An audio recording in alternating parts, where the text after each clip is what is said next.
اور ان کو میاں صاحب نے بتایا کہ کس قدر پوری پاکستانی قوم خوش ہے اور فخر کرتی ہے اس قوم کی بیٹی کے اوپر جس نے اپنی ذہانت اور محنت سے 34 مضامین میں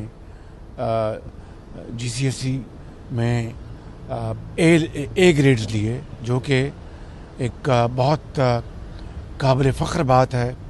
اور میرا خیال ہے کہ خواتین میں شاید یہ اپنا ایک ریکارڈ ہے.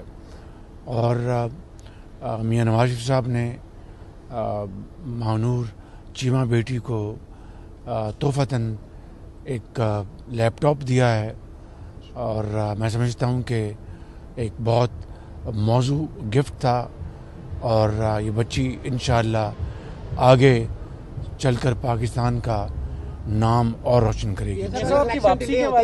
تو کیا آپ پیپلز پارٹی کے ساتھ مل کر احتجاج کا حصہ بنیں گے؟ آج مانور چیمہ